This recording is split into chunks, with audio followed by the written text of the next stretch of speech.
उत्तराखंड विधानसभा सत्र के तीसरे दिन की कार्रवाई के दौरान जब आपदा पर चर्चा हो रही थी तो उस समय जो कांग्रेस के विधायक हैं वो काफी नाराज हुए हैं और धारचूला से विधायक जो हरीश धामी जी हैं, धामी जी काफी नाराजगी आपने जाहिर की है और खुद विपक्ष पर भूमिका में आप हैं, लेकिन आपने विपक्ष की भूमिका पर भी सवाल उठाए। इसे किस रूप में आप देख रहे हैं? देखिए, आप लोग सब देख रहे हैं, सत्ता पक्ष की ओर से आधे घंटे का जो है आपदा पर चर्चा का समय दिया गया और आप सब भली भांति परिचित हैं। उत्तराखंड में 3 जिले पर्वतीय जो है आपदा से हमेशा ग्रस्त रहते हैं, चाहे बर्फबारी में हो या बरसात में हो।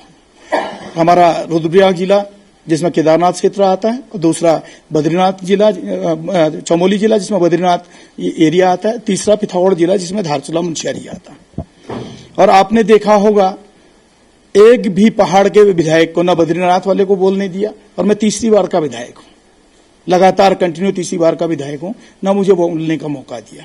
अगर सारा चीज ही विपक्ष में, विपक्ष के लोग तराई से ही अगर संचालित करना चाहते तो फिर हमारी क्या जरूरत है? मेरा दुख ये इस बात का है कि भाई तराई की तरफ से अगर नेता प्रतिपक्ष जी ने बोल लिया था तो पहाड़ की तरफ से मुझे भी वहां पर सदन में पहाड़ की पीड़ा रखने का जो है अधिकार था। और मैं सीनियर विधायक हूं, मैं भी तीसरी बार का हूं। ये इसलिए हुआ क्योंकि मुझे चमचागिरी करनी नहीं आती है। बहुत से लोग ऐसे हैं जो गणेश परिक्रमा करते हैं तो उनको अवसर मिला और निश्चित तौर पे मेरे क्षेत्र के लोगों को बहुत बड़ा आघात पहुंचा है। उनका जो मामला था, ज्वलंत मामला था, वो सदन में नहीं आ पाया। विशेष तौर पर जो हमारे माइग्रेशन विलेज हैं, चाहे हमारा मल्ला जोहार हो, हमारा रालम क्षेत्र हो या दारमा वैली हो या 14 व्यास वैली हो या फिर हमारे नीचे क्षेत्रों में, और जो मेरे क्षेत्र का सबसे उत्पादक गांव है बोना, तोमिक, गोल्फा, उस क्षेत्र में सबसे बड़ी इस बार त्रासदी आई थी। मैं उस बात को सदन में रखना चाहता था कि पर्वत के, पहाड़ के लोग जिनका जीवन पहाड़ से भी जो है बड़ा जो है कठिन है, उन लोगों की पीड़ा सदन में रखना चाहता था, लेकिन आज मेरे को साजिश के तहत इससे रोका गया। जबकि मैंने परसों जब हमारी सीएलपी की बैठक हुई थी, मैंने परसों कहा कि 310 को सबसे पहले रखा जाए, आपदा को 310 को, तो मुझे कहा गया कि नहीं, इसको दूसरे दिन रखेंगे, क्योंकि मुझे पता था लास्ट दिन अक्सर ये मौके नहीं मिलते। फिर भी मैंने उनसे कहा कि मुझे कार्यस्थगन में नियम 58 में रखने दो। मेरे साथ छलावा किया गया, नहीं हम इसको 310 में रखेंगे और हर हाल में जो है आपदा को लाएंगे, और आज आप सबने उसका परिणाम देख लिया।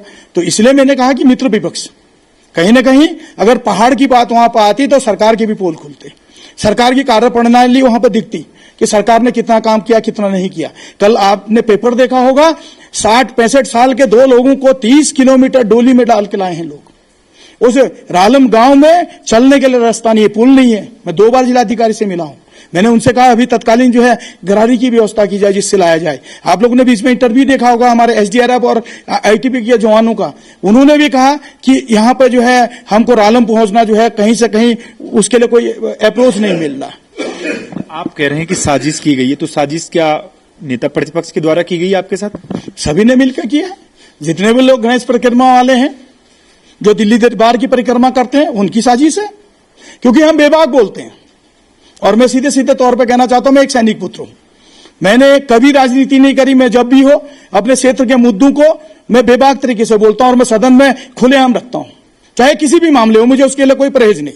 जिस तरह मेरे बाप ने देश की रक्षा के लिए अपने पांव तुड़वाए थे, मेरे बाप जो पिताजी जो है 1971 की लड़ाई में वार इंजरी हुए थे, और उसी तरह मैं भी अपना एक कर्तव्य सोचता हूं। जिस तरह मेरे परिवार ने देश की सीमाओं की रक्षा के लिए अपने प्राणों को भी जो है दांव में लगाया, तो मैं भी सोचता हूं कि मेरे को ये मौका मिला है क्षेत्र की जनता की सेवा करने का, तो मैं इसको भी अपना एक कर्तव्य, अपना जो है एक इसको अपनी जो है ड्यूटी मानते हुए मैं इसको सदन में बेबाक तरीके से रखना चाहता हूं।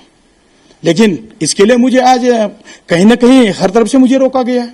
लेकिन लगता है कि विधानसभा अध्यक्ष की तरफ से भी कम समय दिया गया, केवल आधे घंटे का चर्चा का समय दिया गया, इसलिए ये स्थिति आई। नहीं, अगर ये स्थिति कम समय दिया भी गया था तो सोचना चाहिए था कि सारे लोग तराई से बोलेंगे, पहाड़ के लोगों को 5 मिनट तो दिया जाता। आप लोग देख रहे हैं, मैं हर बार इस सदन में आप देखते हैं, हर बार मैं संघर्ष करता हूं और मैं बरसों से लड़ रहा हूं इस आपदा के लिए। आप देखते हैं, मैं जब क्षेत्र में रहता हूं तो मैं अपनी प्राणों की जो है परवाह नहीं करता, मैं जहां हो आपदा आती मैं वहां चले जाता हूं। आपने देखा होगा इसी सदन में जब माननीय त्रिवेंद्र रावत जी जो है मुख्यमंत्री थे, मैं रोते हुए मैंने सदन में अपने वक्तव्यों को रखा था, क्योंकि मेरी क्षेत्र की जनता की पीड़ा को मैं समझ सकता हूं। अगर पहाड़ की पीड़ा को हम सदन में नहीं रखेंगे तो कौन रखेगा? कौन जो है जनप्रतिनिधियों पर विश्वास करेगा? आज कहीं ना कहीं उनके विश्वास के साथ खिलवाड़ हुआ है। और मैं इस मामले को माननीय राहुल जी तक और मल्लिकार्जुन खड़गे जी तक भी पहुंचाऊंगा कि सीमाओं की रक्षा करने वाले निःशुल्क सीमा के प्रहरियों के साथ अगर उनके ही पार्टी के लोग अगर षड्यंत्र कर रहे हैं तो ये कहीं ना कहीं गलत है। और इस कांग्रेस में एक जो परिपाटी चला दी गई है, सीनियरों को अनदेखा करना, ये कहीं ना कहीं पार्टी के लिए बड़ा घातक साबित होगा। मित्र विपक्ष के लगातार आरोप लगते रहे हैं कांग्रेस पर जब से बीजेपी की सरकार उत्तराखंड में आई है। 2017 से ये आरोप लगते रहे, लेकिन आज आप खुद इस चीज को कह रहे हैं कि मित्र विपक्ष की भूमिका निभा रहे हैं, तो लगता है कि कहीं न कहीं जिस तरीके से राहुल गांधी खुलकर लोकसभा में बैटिंग कर रहे हैं नेता प्रतिपक्ष के तौर पर, क्या उस तरीके की बैटिंग यहां पर नहीं हो पा रही? बिल्कुल, मैं तो धन्यवाद करता हूं राहुल जी का। 2012 में मुझ जैसे एक साधारण सैनिक परिवार के व्यक्ति को, जो एकमात्र यूथ कांग्रेस का विधानसभा का अध्यक्ष था, उसको उन्होंने टिकट दिया और आज उनकी बदौलत, उनकी कृपा से मैं तीसरी बार का विधायक हूं। लेकिन उनके जिन लोगों को उन्होंने जिम्मेदारी दी, उच्च पदों पर जिनको उन्होंने बैठाया है, वो लोग कहीं न कहीं अपने ही नेता को जो है गुमराह कर रहे हैं, उनके बताए हुए रास्ते में न जाकर गलत तरीके से यूज कर रहे हैं। आप देख रहे हैं, मैं तीसरी बार का विधायक हूं, कंटिन्यू तीसरी बार जीता हूं। और वो समय भी था जब पूरा प्रदेश चुनाव हारा था, मैंने अपनी विधानसभा में जो है लोकसभा जिताने का काम किया था। मोदी जी की प्रचंड लहर में भी मैं जीत के आया, और आपने देखा होगा इस बार भी मैं जीत के आया, और इस बार भी मैं वही विधायक हूं जिसने अपने बूथों को जिताया है।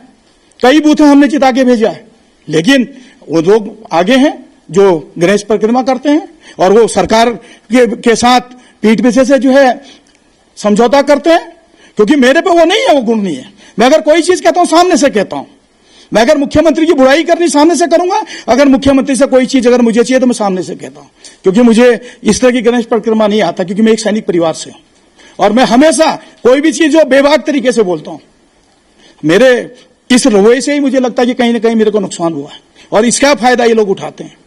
क्योंकि यहां ये कुछ और बात करते, दिल्ली जाके हमारे खिलाफ कुछ और बात करते, कुछ और षड्यंत्र करते हैं। यह आज साबित हो गया इस सदन में, जब पहाड़ की पीड़ा को नहीं रखने दिया गया, जबकि मेरे तमाम साथियों ने कहा कि भाई 3-4 पहाड़ के विधायकों को बोलने दो। खुद हमारे आदेश चौहान जी हैं जो तराई से हैं, उन्होंने कहा मैं नहीं बोलूंगा, पहले पहाड़ के लोगों को 3-4 को बोलने दो, एक लोग तराई से बोलेगा।